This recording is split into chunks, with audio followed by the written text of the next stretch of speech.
గోవింద గోవింద గోవింద గోవింద గోవింద గోవింద గోవింద గోవింద. శ్రీరామ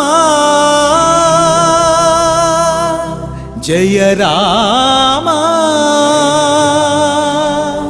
రఘురామ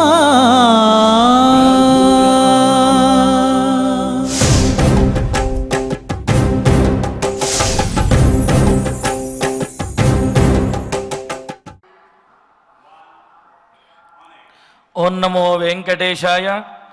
పరానందవస్తు స్వరూపాది సాక్షిణం పరబ్రహ్మగమ్యం పరంజ్యోతిమూర్తిం పరాశక్తిమిత్ర ప్రియారాధితాంఘ్రిం పరంధామరూపం భజే రామచంద్రం. పరమానందానికి సాక్షిభూతమైనటువంటి వాడు, పరంబ్రహ్మతత్వము, పరంజ్యోతి స్వరూపుడు, పరమేశ్వరుని చేత ఎల్లప్పుడూ కూడా ఆరాధించబడేవాడు శ్రీరామచంద్రమూర్తి. అలాంటి శ్రీరామచంద్రమూర్తికి నమస్కరిస్తూ తదభిన్న స్వరూపుడైనటువంటి శ్రీవారి యొక్క అనుగ్రహంతో భక్తులందరూ కూడా సకల సంపదలతో తొలతూగాలి, సత్సంతానాభివృద్ధితోటి వర్ధిల్లాలి అని ఆకాంక్షిస్తూ తిరుమల తిరుపతి దేవస్థానం వారు స్వామివారి సమక్షంలో ఈ కలియుగ వైకుంఠంలో నిర్వహిస్తున్నటువంటి శ్రీమద్ రామాయణం బాలకాండ పారాయణ కార్యక్రమంలో నేటికి మనం 130వ రోజులో ప్రవేశించాము. శ్రీ గురు ధ్యానం.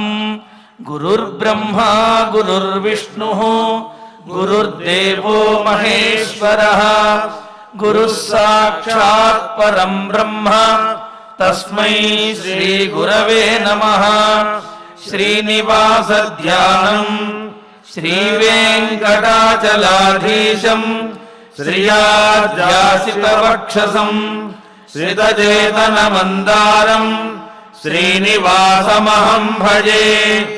అథ సంకల్పః.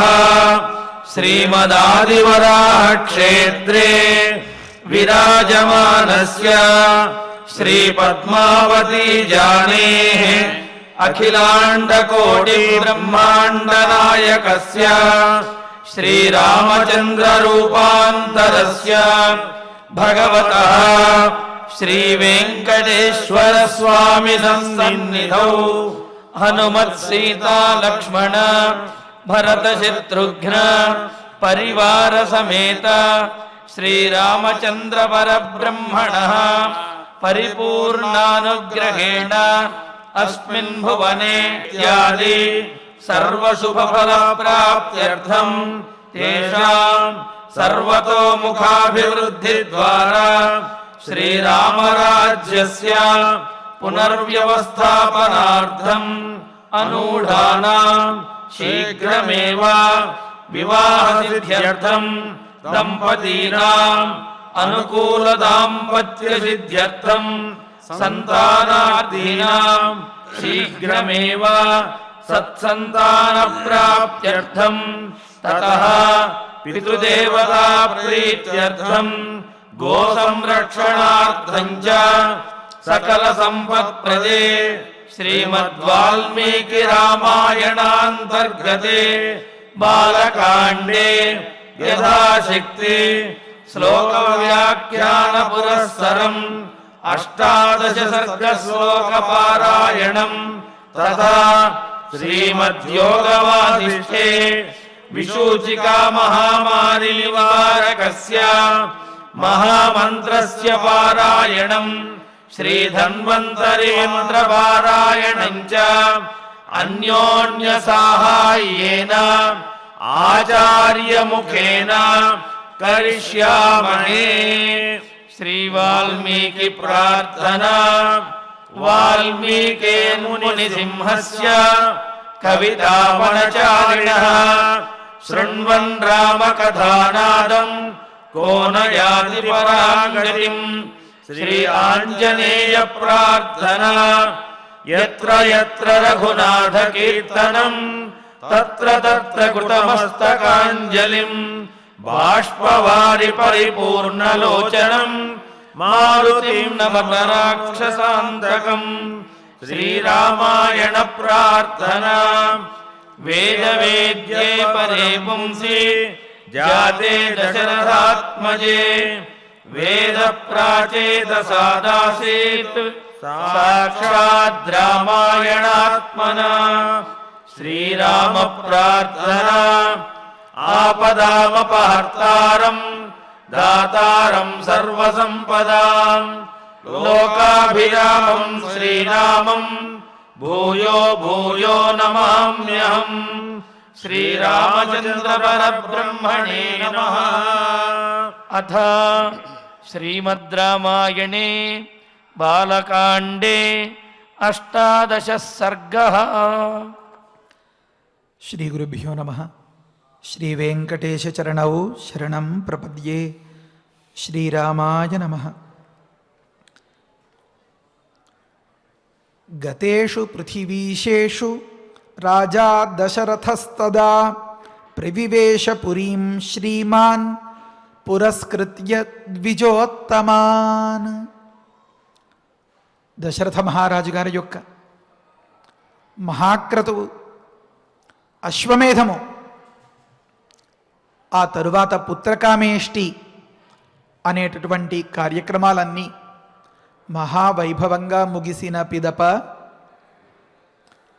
తోడుగా ఉండి పరివారంతో ఈ మహత్కార్యాన్ని సాధించిన భాగ్యం దశరథుడికి కలిగించేలాగా, ఆ ఆనందం ఇంకింకా ఇనుమడించేలాగా కూడా ఉన్నటువంటి మహనీయులైన మహారాజులు, వారందరికీ తగిన రీతిలో మంచి మంచి సత్కారాన్ని, గౌరవాన్ని, ఆదరణతో అపేక్షతో కూడినటువంటి తన అభిమానాన్ని సమర్పించుకుని ప్రదర్శించి వారందరినీ సంతోషపరిచి పంపించిన తరువాత తదా పృథివీశేషు గతేషు, ఆ సమయంలో ఈ భూపతులైన మహారాజులైనటువంటి వారంతా కూడా పరివారాలతో కలిసి వెళ్ళిన వారగుచుండగా రాజా దశరథ మహారాజు గారు ఎలా ఉన్నారు?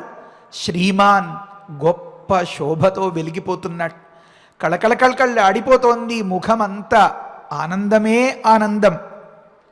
ఆ సందర్భంలో ద్విజోత్తమాన్ పురస్కృత్య పురీం ప్రవివేశ, అంతఃపురానికి చేరుకున్నారు. ఎలా? ద్విజోత్తములను ముందుగా ఉంచుకొని.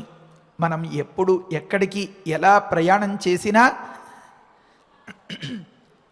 అడుగు తీసి ముందుకు వేస్తే కనీసం ఒక నూతన గృహారంభంలాగా, లేకపోతే ఒక పెళ్లి పేరంటంలాగా ఇలాంటి సందర్భాల్లో ఆ బ్రాహ్మణోత్తముల్ని ముందుంచుకొని కదా మనం ఈ పనులు చేసుకుంటాం.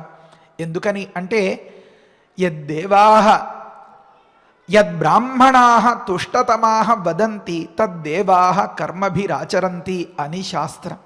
బ్రాహ్మణోత్తములు సంతృప్తిగా ఉన్న మనస్సుతో మంచి ఆశీర్వచనం ఇచ్చేలాంటి మంత్రాల్ని చదువుతూ ఆ దేవతల్ని ప్రసన్నం చేసుకునేటటువంటి వైనం ఆ వేదోచ్చారణంలో ఉంటుంది. కనుక ఏదో పేరుకి బ్రాహ్మణులు అని కాకుండా ద్విజోత్తమాను 2 సార్లు పుట్టినటువంటి వారన్నారంటే గొప్ప సంస్కారంతో ఉన్నటువంటి ఉత్తములు.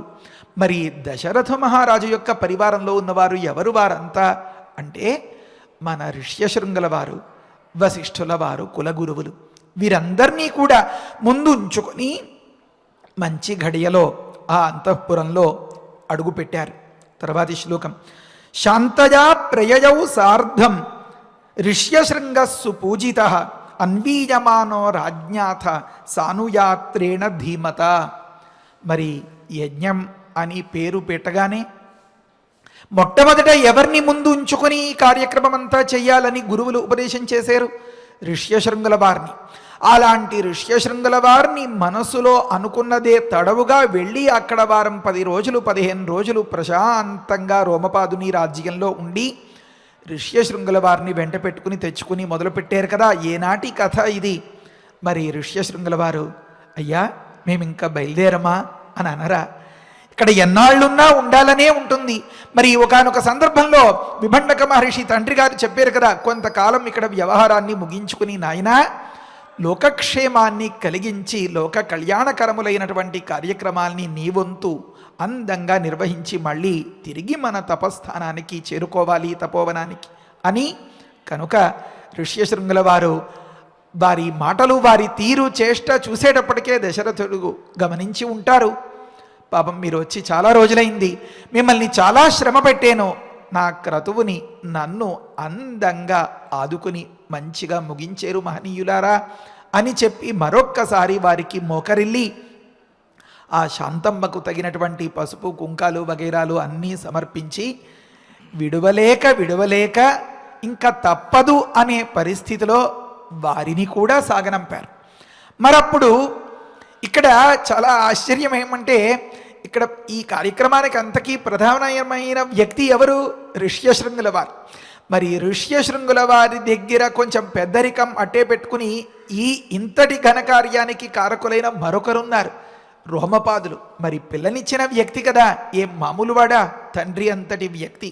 కనుక మామగారితో కలిసి ఆ మామగారి పరివారం అంతా కూడా ఆ ప్రయాణ సన్నద్ధతని వ్యక్తపరుస్తూ తగినంతగా ఆ ప్రయాణాలకి సన్నాహాలు చేస్తూ ఉంటే, అథ ధీమత రాజ్ఞ, మంచి బుద్ధి కౌశలం కలిగినటువంటి దశరథ మహారాజు చేత సుపూజిత, మిక్కిలి గౌరవింపబడిన వాడై, మిక్కిలి ఆదరింపబడిన వాడై, మిక్కిలి అర్చింపబడిన వాడై ఋష్యశృంగ బయలుదేరారు. ఎలా బయలుదేరారు?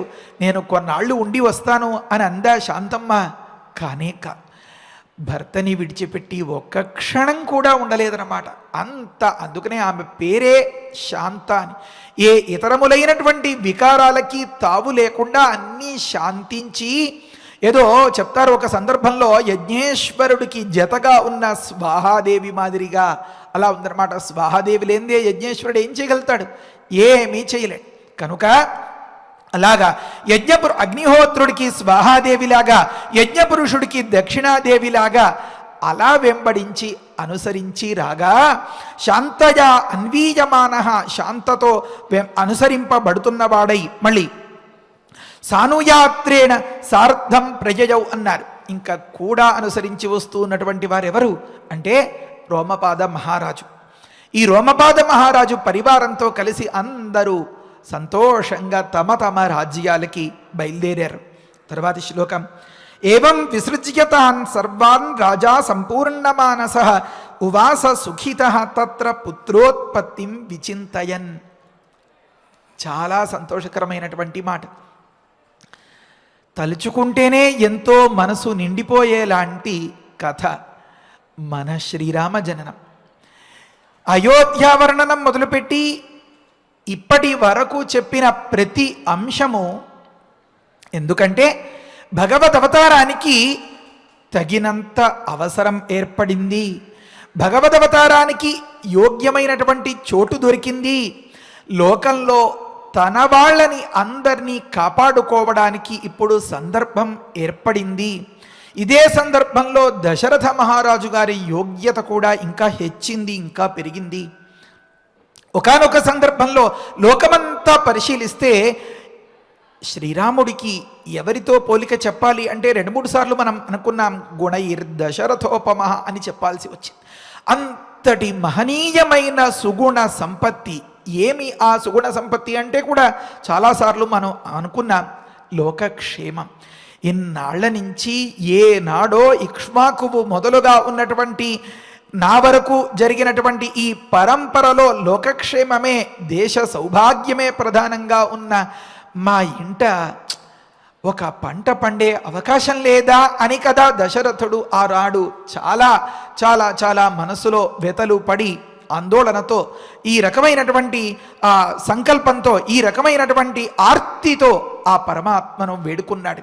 ఒకానొక సందర్భంలో కూడా మనం అనుకున్నాం, వశిష్ఠులు గురువులు ఆదేశం చేస్తే అదృశ్య రూపంగా ఉన్నటువంటి ఈనాటి ఈ వెంకటాచల క్షేత్రంలో స్వామి సైతం అబ్బే లాభం లేదురా, నీ ప్రారంధం ఇలా ఉంది అంటే 4 శ్లోకాలతో ఇంకా వేరే దారి లేదు, నన్ను రక్షించేవాడు లేడు, అన్యథా శరణం, వేరేలాగా రక్షకుడు నాస్తి లేడు అని ప్రార్థిస్తే పరమాత్మను 4 శ్లోకాలతో ఇంకా దానికి ప్రారంధం కూడా అడ్డు రాలేదన్నమాట. గమనించాలి ఈ మాట అంతా కూడా.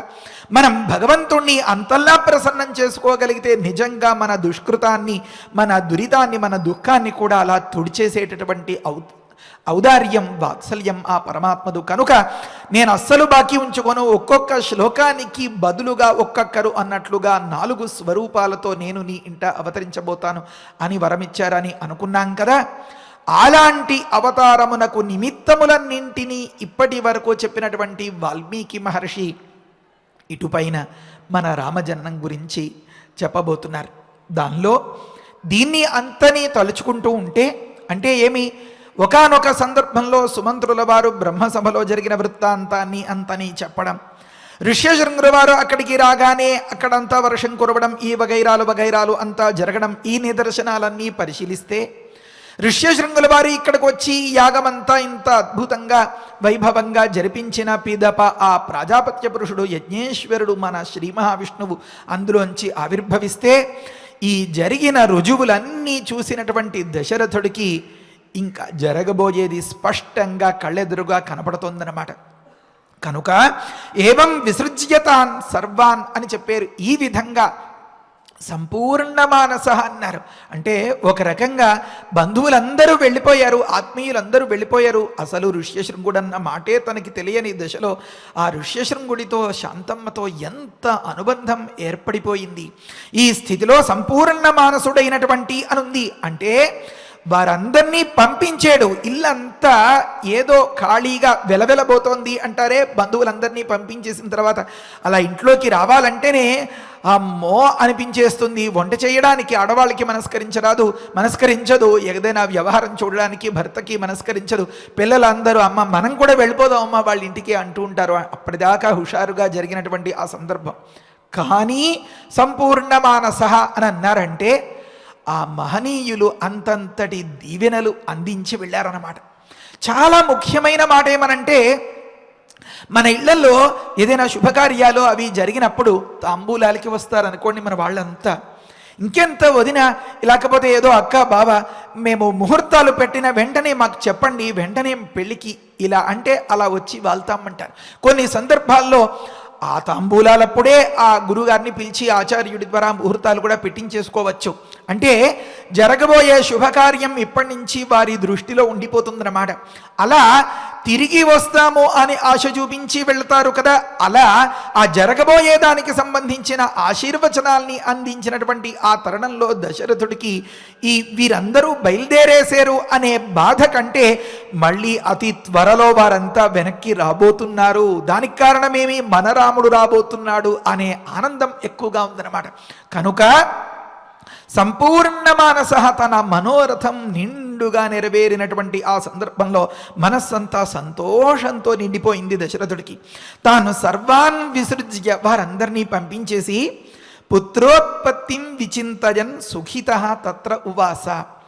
నాకు ఇలాంటి సంతతి ఉంటుందా, వాడు అలా ఉంటాడా, వాణ్ణి నేను ఎప్పుడైనా గట్టిగా ముద్దు పెట్టుకోగలుగుతానా, ముడ్డు పెట్టుకుంటే కందిపోతాయా ఆ బుగ్గలు, నేను వీపెక్కించుకుని ఈ హాల్ అంతా ఇక్కడ ఏనుగమ్మా ఏనుగు అన్నట్లుగా సందడి చేస్తూ పరుగులు పెడుతూ ఆడించగలుగుతానా, పట్టుకో అన్నట్లుగా అలా చేతులు అందిస్తూ బుడిబుడి అడుగులు వేస్తూ ఉంటే నేను ముందర పరిగెడుతూ ఉంటే ఆ బోసినవ్వులు, ఆ కళ్ళలో ఆనందాలు, ఆ తప్పటడుగులు అవన్నీ వాటన్నింటినీ చూసి పరవశించే క్షణం ఇంకెంతసేపట్లో వస్తుంది అనిపిస్తోంది దశరథ మహారాజుకి.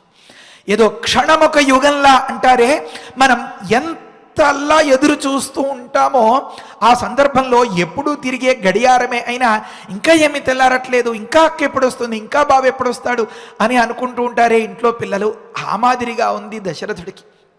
అంతలోనే ఒకానొక తలంపు వల్ల పట్టరాని ఆనందం, సంతోషం. అంతలోనే ఇంకా దక్కట్లేదేమి, ఇంకా ఎప్పుడు దక్కుతుంది, ఇంకా ఎప్పుడు అని చెప్పి ఉత్కంఠ, చాలా ఎక్సైటింగ్గా అని చెప్తూ ఉంటారే, చాలా ఆదుర్ద, చాలా ఆత్రంగా, చాలా సంతోషంతో అలా బిగపెట్టుకుని ఉన్నారన్నమాట దశరథ మహారాజు. కనుక భగవంతుడికి సంబంధించిన ఆలోచనే అంత ఆనందాన్ని ఇచ్చేస్తే మరి భగవద్ అవతారం మరింత ఆనందాన్ని ఇస్తుంది. లోకంలో ప్రతి ఒక్కరి భక్తుల మనస్సులోనూ కూడా ఈ అనుభూతి చాలా స్పష్టంగా ఉంటుంది. ఆ సందర్భంలో తతో యజ్ఞే సమాప్తేతు ఋతూనాం షట్ సమత్యయు అని మొదలుపెట్టారన్నమాట. ఏమనంటే యజ్ఞం జరిగిన పిదప, యజ్ఞం పూర్తయిన తరువాత 6 ఋతువులు జరిగాయి అని దాని తాత్పర్యం. కాలపురుషుడి కాలచక్రంలో చక్రానికి ఆకులు అంటారు, అరలు అని కూడా వాటికి వ్యవహారం పేరు. 6 అరలున్నాయి. ఈ 6 ఆకులు కదిలేయి, గిర్రని తిరిగిపోయాయి. తిరిగిపోతే అంటే 6 ఋతువులంటే ఎన్ని నెలలు? 12 నెలలు. 12 నెలలంటే మన రాముడు ఎప్పుడు అవతరించాడని చెప్పుకుంటున్నాం మనం? అంటే చైత్రమాసంలో అని అనుకుంటున్నాం కదా. అంటే వైశాఖ మాసం నుంచి లెక్క పెడితే అంటే సుమారుగా చైత్ర పూర్ణిమకి ప్రధానమైనటువంటి యాగ దివసం అనేది ఏర్పడితే ఆ పూర్ణిమ నుంచి మిగతా తంతు వ్యవహారం కార్యక్రమం అంతా సుమారుగా ఏ చైత్ర మాసం యొక్క బహుళపక్షంలో అమావాస్య వరకు సుమారుగా జరిగి ఉంటే ఇప్పుడు ప్రస్తుతం మనం ఆనాటి వైశాఖ ఆరంభంలో ఉండి ఉంటాం. కనుక తతో యజ్ఞే సమాప్తేతు అని చెప్పారన్నమాట వాల్మీకి మహర్షి. యజ్ఞం పూర్తయిన పిదప అంటే ఒకానొక సందర్భంలో చైత్రమాసంలో యజ్ఞం పూర్తయిపోతే ఆ తర్వాత వైశాఖం నుంచి లెక్క పెట్టుకుంటే 12 నెలలు లెక్క వచ్చేలాగా 6 ఋతువులు సమత్యయు గడిచాయి అన్నారు. తతశ్చ ద్వాదశే మాసే చైత్రే నవమికే తిథౌ నక్షత్రే అదితి దేవత్యే స్వోచ్చ సంస్థేషు పంచసు అని మొదలుపెట్టి మన శ్రీరామ జననానికి సంబంధించినటువంటి ఘట్టమంతా వర్ణింపబడుతుంది. ఒకానొక మహద్భాగ్యం, మహా అదృష్టం ఇలాంటి కథను మనం చెప్పుకోవడం.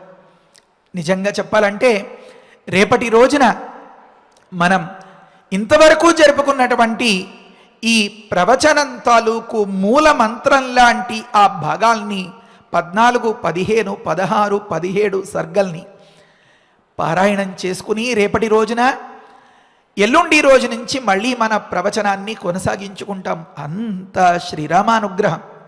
అయితే ఎందుకు ఈ ప్రవచనం అంతా వింటున్నాం మనం? ఎందుకు ఇంత సమయం మనం ఇలా వెచ్చించాం అంటే భగవంతుడు మనకి అండగా ఉండాలి, మనల్ని రక్షించాలి అని.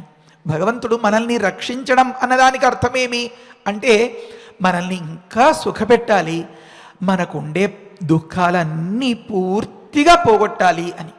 మరి మన దుఃఖాలు పోవాలి, సంతోషం పెరగాలి, ప్రతి ఇంట కూడా అలా కళకళ్ళాడుతూ ఆనందమే ఆనందం అన్నట్లుగా వారి స్థాయికి తగిన హాయి కలగాలి అంటే ఏముండాలి? మన ప్రతిబంధకం పోవాలి. తెలిసో తెలియకో రకరకాల చేష్టలతో, రకరకాల ఆలోచనలతో, ప్రవృత్తులతో మానసికంగా, శారీరకంగా, వాచికంగా రకరకాల పనులంతా చేస్తాం. ఏ పని చేసినా ఖచ్చితంగా ఫలితం వచ్చి తీరుతుంది. కనుక ఈ సుకృత దుష్కృతముల యొక్క ఫలితాల్ని అనుభవించి తీరాలి అనే శాసనం కదా. కర్మయోగంలో సుకృత ఫలం సుఖం చాలా ఆనందంగా ఉంటుంది, కానీ దుష్కృత ఫలం చాలా కష్టంగా ఉంటుంది. కనుక ఈ సుకృతం అంటే పుణ్యం, అదృష్టం అనేది తగినంత స్థాయిలో లేకపోతే కూడా అది మనకి పరిపూర్ణమై మంచి భాగ్యాన్ని ఇవ్వలేకపోతుంది. కనుక మనకి ఈ సుకృతం పెంచేలాగా, ఈ దుష్కృతం తగ్గించేలాగా ఒక చిన్న ఉపాయం ఏదైనా ఉండాలి అన్నమాట.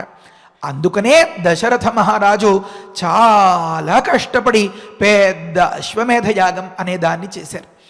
ఏ ఒక్క చిన్న తప్పు రాకుండా ఎంతో జాగ్రత్త పడి అందరినీ హెచ్చరించి అంతలా జరిపించడంలో ఉద్దేశం ఏమి అంటే తనకు సంతానం పొందడానికి అడ్డంకిగా ఉన్నటువంటి, తెలుసో తెలియకో ఏనాడో చేసినటువంటి ఆ కొండలుగా ఉన్న పాప సముదాయాన్ని అంతని దగ్ధం చేయగలిగినది అశ్వమేధ మహాక్రతువు.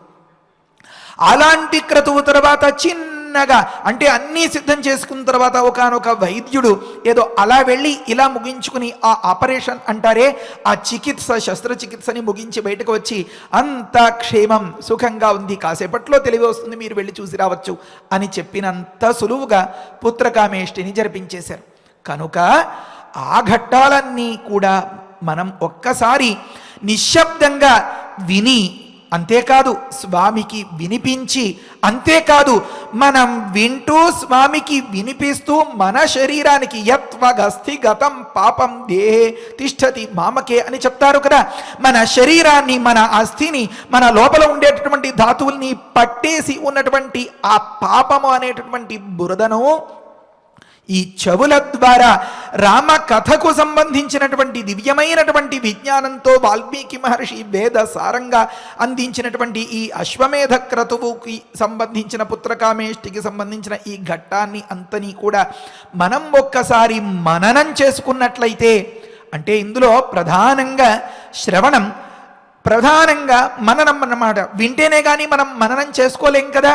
కనుక అలా విన్నట్లయితే మనం రామ కథను వినడానికి, శ్రీరాముని యొక్క ఆవిర్భావాన్ని వినడానికి పరిపూర్ణమైనటువంటి అర్హతను, యోగ్యతను సంపాదించుకోగలుగుతాం అనేటటువంటి ఒకానొక దృష్టి రేపటి రోజున మనం అఖండ పారాయణం పెట్టుకోవడం. కనుక ప్రతి ఒక్కరూ కూడా తగినంత వరకు, వీలైనంత వరకు శుచిగా, శుభ్రంగా ఉండి మన సీతారాములు, ఆంజనేయ స్వామి, లక్ష్మణ స్వామి ఉండేలాగా ఒక చిన్న పటమో ఏదో ఒకటి పెట్టుకొని, అంత పటంతో కూడా పని లేదు, మన గుండెల్లో మన రాముణ్ణి కనుక ఉంచుకున్నట్లయితే ఆ దీప ఆరాధన సాక్షిగా మన రాముణ్ణి తలుచుకుంటూ ఈ మహనీయులు ఈ స్వామి సన్నిధిలో, ఈ హరి కొలువులో ఈ నాద నీరాజన మండపం సాక్షిగా జరిపించేటటువంటి ఈ పారాయణను మనం ఆలకించి మరొక్కసారి మనం సకల పాప ప్రక్షాళనం జరిగేలాగా మన సుకృతమంతా కూడా ఇంతింతై కోటి గుణితమై మనం కోరిన ప్రతి కోరిక దశరథుడికిలాగా చతుర్గుణితంగా ఆ పరమాత్మ మనకు తీర్చే విధంగా మనం రేపటి రోజున తయారవ్వాలి. ప్రతి ఒక్కరూ కూడా దీనికి వారి వంతు రామభక్తిని చాటుకునేందుకు ఒక సువర్ణావకాశంగా భావించి దీనికి సంసిద్ధులై రేపటి కార్యాన్ని ఘనంగా, విజయవంతంగా మనం నిర్వహించుకోవాలి. సరే, ప్రకృతంలో మరి శ్లోకానికి అర్థం చెప్పకుండా మరి ఇదంతా చెప్తున్నారేమి అని అనుకుంటున్నారా? అంటే రేపటి రోజున మరొక్కసారి జాగరూకత, మేలుకొలుపు కోసం చెప్పాలనిపించి, చెప్పవలసి ఉండి చెప్పిన మాటలు ఇవన్నీ. తతశ్చ ద్వాదశే మాసే అనే మాట దగ్గర నుంచి మధ్యలో విడదీయకుండా చెప్పుకోవాల్సింది శ్రీరామ జనన ఘట్టం. కనుక దానిని పరమ పవిత్రమైనటువంటి రేపటి రోజున పారాయణం ముగించుకుని మనం చెప్పుకోబోతాం. ఈ మధ్యలో చెప్పాల్సిన 2 మాటల్ని నేను నివేదించి ఈ ప్రస్తావన ఇంతటితో ముగిస్తాను. అమ్మవారి ఉత్సవాలు అవి జరుగుతున్నాయి. ఆ అవతారాన్ని, ఆ ఊరేగింపుని అంతని కూడా మన శ్రీ వెంకటేశ్వర భక్తి ప్రసార మాధ్యమం ద్వారా మనం చూడబోతాం కొద్దిసేపట్లో. కనుక కొంచెం ముందుగానే మన కార్యక్రమాన్ని ముగించుకుందాం. అఖిలాండ కోటి బ్రహ్మాండ నాయకుడు, బ్రహ్మ విష్ణు మహేశ్వరులు అని పిలవబడేటటువంటి వారు అధికార పురుషులు అని చెప్తోంది శాస్త్రం. ఇలాంటి అధికార పురుషులకు కూడా పైన ఉండేటటువంటి అసలు తత్వం పరం బ్రహ్మ, పరమాత్మ మన శ్రీరాముడు. నిత్యము మాయారూపంగా, శక్తి స్వరూపంగా ఉన్నటువంటి సీతమ్మ జతలో ఉంటాడు. కనుక శ్రీరాముడు అని చెప్పమని పద్మపురాణం చెప్తోంది. అలాంటి మహనీయుడు, అలాంటి పురుషోత్తముడు, అలాంటి పరంధాముడు ఆశ్రయించాలే గాని అడిగిన దానికి కొదవుండదు. కదిలే కల్పవృక్షం అది. ఇంకా నిరంతరం ఒకానొక ఆవైతే పాలు మాత్రమే ఇచ్చి ఆకలి తీరుస్తుందేమో, ఏ అవసరమైనా సరే తీర్చేటటువంటి కామములను ఇచ్చేటటువంటి కామధేనువు మన పరమాత్మ. మరి అలాంటి వ్యక్తి కౌసల్యాదేవి గర్భంలో ఒకానొక సందర్భంలో ఆవిర్భవించడానికి సిద్ధుడయ్యాడు అంటే దీన్ని బట్టే మనకి అర్థమవుతుంది. ఒకానొక పెద్ద ఆయన ఎప్పుడు ఏదో ఖరీదైన కార్లలో తిరుగుతూ ఎక్కడెక్కడో వగైరాలుగా ఉండేలాంటి వ్యక్తి మన అవసరం తీర్చడానికి మన స్కూటర్ ఎక్కువ, లేకపోతే మనతో పాటు ఆటో ఎక్కువ, మనతో పాటు అక్కడ దాకా వచ్చి సహకారం చేశారంటే ఆ ఉపకారం పొందిన ప్రతి వ్యక్తి చెప్తూ ఉంటారు, మీ అంతటి వ్యక్తి ఇలాంటి సామాన్యుడి వెంట వచ్చి ఈ రకంగా పూనుకున్నారు అంటే ఎంత దయండి మీకు అని. మరి మామూలు వాళ్ళనే అలా అనుకుంటూ ఉంటామే, ఆ సందర్భంలో ఇన్ని బ్రహ్మాండములను తన ఉదరంలో పెట్టుకున్నటువంటి ఆ పరమాత్మ తన భక్తులైనటువంటి దేవతలు లోకంలో తమకు భక్తులుగా ఉండేవారందరినీ కూడా రక్షించండి రక్షించండి రామచంద్ర ప్రభో పరమాత్మ శ్రీమన్నారాయణ హరే వాసుదేవా అని ప్రార్థిస్తే చిట్ట చివరికి భూమి కూడా గోరూపాన్ని దాల్చి ఆ శ్రీహరి ఎదుట మోకరిల్లితే దానికోసం కదా కదిలి నేను తప్పక రక్షిస్తాను అని పూనుకున్నాడు. ఆ వాత్సల్యం ఎంతటిది అంటేట ఇన్ని బ్రహ్మాండములను తన ఉదరంలో ఉంచుకున్నటువంటి వ్యక్తి కూడా ఒకానొక స్త్రీ గర్భంలో చాలా సంకుచితమైనటువంటి ప్రదేశంలో అలా ముడుచుకుపోయి కొంతకాలం అలా ఎదురు చూస్తున్నట్ట ఆవిర్భావం కోసం. శ్రీరాముణ్ణి అనుసరించడం, శ్రీరాముణ్ణి ఆరాధించడం, శ్రీరాముడు గురించి తెలుసుకోవడం మనలో ప్రతి ఒక్కరికి ఒక సుఖానికి తలుపు తెరుచుకోవడం లాంటిది, సుఖానికి మెట్లు ఎక్కడం లాంటిది, ఒక సుఖ సాగరానికి ఉద్దేశించి మనం ప్రయాణం చేయడం లాంటిది. ఎందుకంటే అంత నిజాయితీకి మారుపేరు మన శ్రీరాముడు. ఏమని ఉంది అంటే ఈ శ్లోకంలో ద్వాదశే మాసే అని ఉందన్నమాట. ఏ వ్యక్తి అయినా సరే దశమే మాసి సూతవే అని ఈ సంతతికి సంబంధించి ప్రసవానికి సంబంధించిన మంత్రాల్లో కొన్ని దగ్గర ఉంటుంది. 10వ నెలలో జననం అనేది సర్వసాధారణంగా ఉండే విషయం. మరి 12వ నెలలో అని ఎందుకన్నారు అంటే సమయం అయిపోయిందా? సరే అయితే రేపటి రోజున పారాయణం చేసుకుని ఎల్లుండి దీన్ని అంతని వివరించుకుందాం. హరజే నమః. స్వస్తి. పారాయణ చేద్దాము.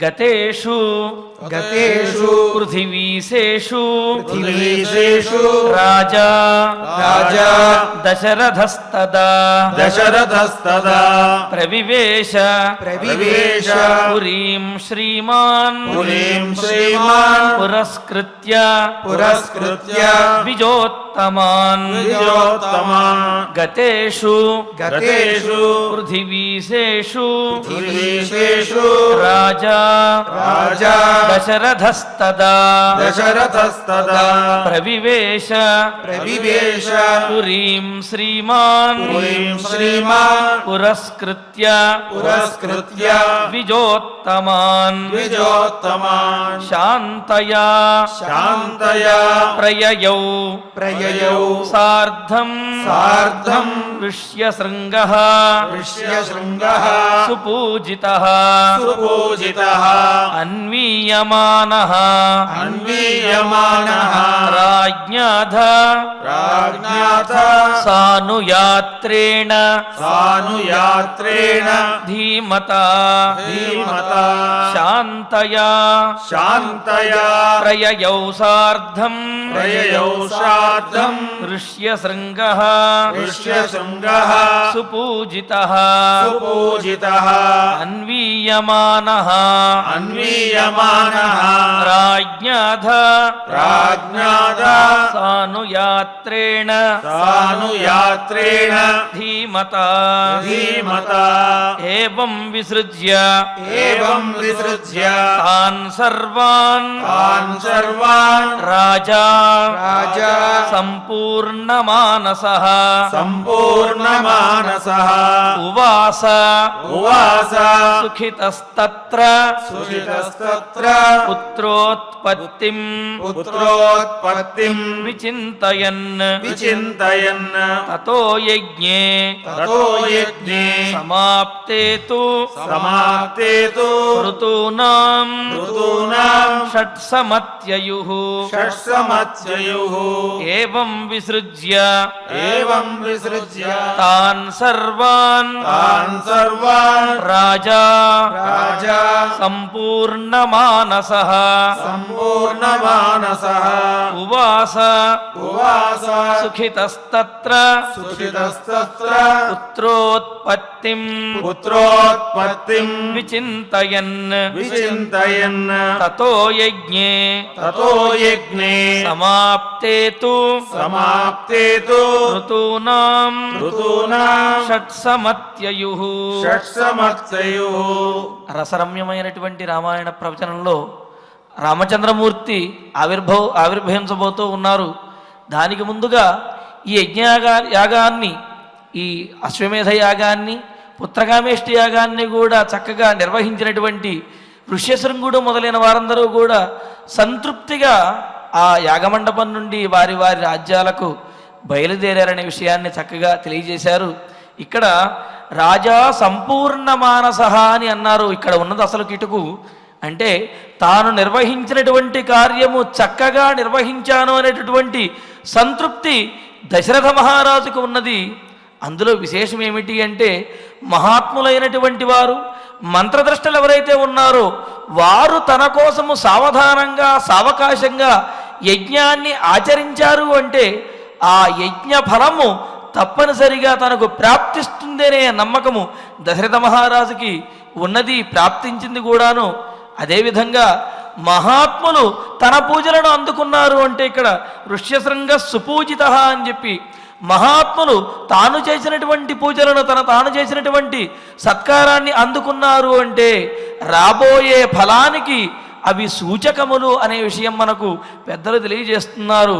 అందుకనే అంటారు ప్రసాద చిహ్నాన్ని పురఫలాని అని, అంటే రాబోయేటటువంటి ఫలితానికి ఇవే సూచకములు అనే ఉద్దేశ్యంతో మరి దశరథ మహారాజు తనకు కలగబోయే పుత్రుల గురించి ఆలోచిస్తున్నాడు తప్ప తాను చేసినటువంటి కార్యం సఫలం అవుతుందా అవదా అనేటువంటి ఆలోచన ఏమాత్రమూ లేదు. సఫలం అయ్యింది, పుత్రుడు జన్మించబోతున్నాడు అనేటువంటి నమ్మకంతో చాలా ఆనందంగా ఉన్నాడు అని చెప్పి చక్కగా మనం తెలుసుకున్నాము. మరి అటువంటి ఆనందకరమైనటువంటి శ్లోకాలని మరొక్కసారి పారాయణ చేసుకుందాం. గతేషు పృథివీశేషు రాజా దశరథస్తదా ప్రవివేశ పురీం శ్రీమాన్ పురస్కృత్య ద్విజోత్తమాన్ శాంతయా ప్రయయౌ సార్ధం ఋష్యశృంగः సుపూజితః అన్వీయమానో రాజ్ఞాథ సానుయాత్రేణ ధీమతా ఏవం విసృజ్యతాన్ సర్వాన్ రాజా సంపూర్ణమానసః ఉవాస సుఖితస్తత్ర పుత్రోత్పత్తిం విచింతయన్ తతో యజ్ఞే సమాప్తే తు ఋతూనాం షట్సమత్యయుః ఇత్యార్షే శ్రీమద్ రామాయణే బాలకాండే అష్టాదశ సర్గే త్రయః శ్లోకాః ఫలశ్రుతి నుండి మంగళాంతం వరకు మనందరము కలిసి పారాయణ చేద్దాము. ఫలశ్రుతి కుటుంబ వృద్ధిం ధనధాన్య వృద్ధిం స్త్రియశ్చ ముఖ్యా సుఖముత్తమం చ శ్రుత్వా శుభం కావ్యమిదం మహార్థం ప్రాప్నోతి సర్వాభువిచార్థ సిద్ధిం. శ్రీరామచంద్ర పరబ్రహ్మణే నమః. అథ శ్రీమద్యోగవాసిష్ఠే ఉత్పత్తి ప్రకరణే ఏకోనసప్తతితమః సర్గః. శ్రీవశిష్ఠ ఉవాచ అథ వర్షసహస్రేణ తాం పితామహ ఆయయౌ దారుణం హి తపస్సిద్ధ్యై విషాగ్నిరపి శీతలః మనసైవ ప్రణమ్యైనం సా తథైవ స్థితా సతి కో వరః క్షుచ్ఛమాయాలం ఇతి చింతాన్వితాభవత్ ఆస్మృతం ప్రార్థయిష్యేహం వరమేకమిమం విభుం అనాయసీ చాయసీ చ స్యామహం జీవసూచికా అస్యోద్యాద్వివిధా సూచిః భూత్వా లక్ష్యామిషామ్యహం ప్రాణినాం సహ సర్వేషాం హృదయం సురభిర్యథా యథాభిమతమేతేన గ్రసేయం సకలం జగత్ క్రమేణ క్షుద్వినాశాయ క్షుద్వినాశః పరం సుఖం ఇతి సంచింతయంతీం ఉవాచ కమలాలయః.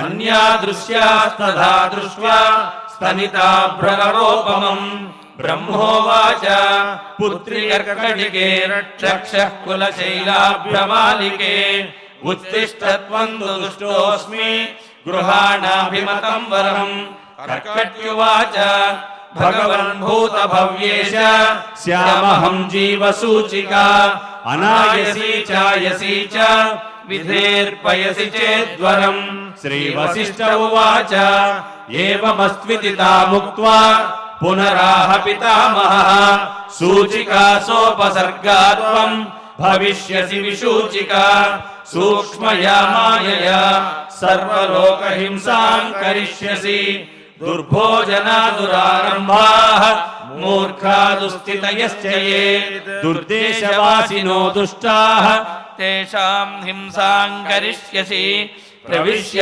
हृदयं प्राणैः पद्मप्लीहादिवादनात् वातलेखात्मिका व्याधिः भविष्यसि विसूचिका सगुणं विगुणं चैव जनमासादयिष्यसि गुणान्वितचिकित्सार्थं मन्त्रो यन्तुमयोच्यते ब्रह्मोवाच हिमाद्रेरुत्तरे पार्श्वे कर्कटी नाम राक्षसी विसूचिकाभिधाना सा नाम्नाप्यन्यायबाधिका तस्याः मन्त्रः ॐ ह्रीं ह्रां ह्रीं रां विष्णुशक्तये नमः ॐ ह्रीं ह्रां ह्रीं रां विष्णुशक्तये नमः ॐ ह्रीं ह्रां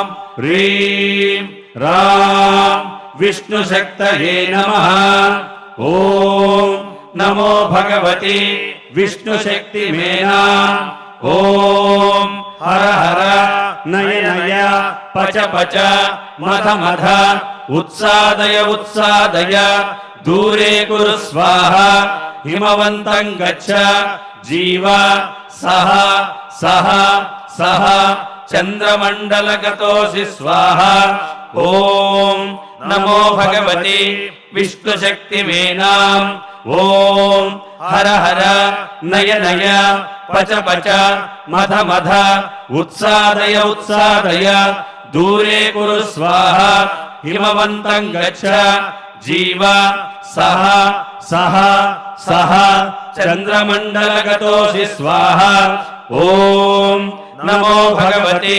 विष्णुशक्तिमेनाम् ॐ हर हर नय नय पच पच मथ मथ उत्सादय उत्सादय दूरे कुरु स्वाहा हिमवन्तं गच्छ जीव सह सह सह चन्द्रमण्डलगतोऽसि स्वाहा इति मन्त्री महामन्त्रम् न्यस्य वामकरोदरे मार्जयेदातुराकारम् तेन हस्तेन संयुतः हिमशैलाभिमुख्येन विद्रुतां तां विचिन्तयेत् कर्कटीं कर्कशाकारन्दां मन्त्रमुद्गरमर्दिताम् आतुरं चिन्तयेत् चन्द्रे रसायन हृदि स्थितम् अजरामरणं युक्तं मुक्तं सर्वाधिविभ्रमैः साधको हि शुचिर्भूत्वा स्वाचान्तः सुसमाहितः क्रमेणानेन सकलां प्रोच्छिनत्ति विसूचिकाम्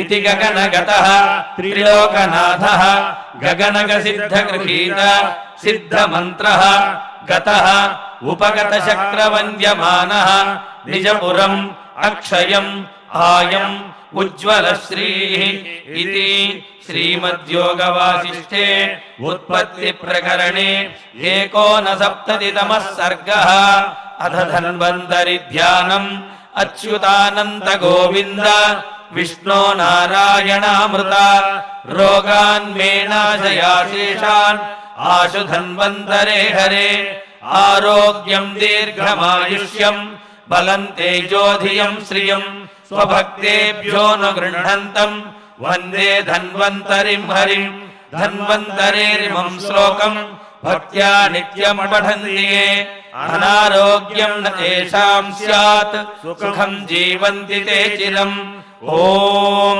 नमो भगवते वासुदेवाय धन्वन्तरये अमृतकलशहस्ताय वज्रजलौकहस्ताय सर्वामय विनाशनाय त्रैलोक्यनाथाय महाविष्णवे स्वाहा। ओम वासुदेवाय विद्महे सुधाहस्ताय धीमहि तन्नो धन्वन्तरि प्रचोदयात्। अथ नवग्रह प्रार्थना। आरोग्यं पद्मबन्धुर्वितरतु नितरां सम्पदं सीतरश्मिः। भूलाभं भूमिपुत्रः सकलगुणयुतां वाग्विभूतिं च सौम्यः।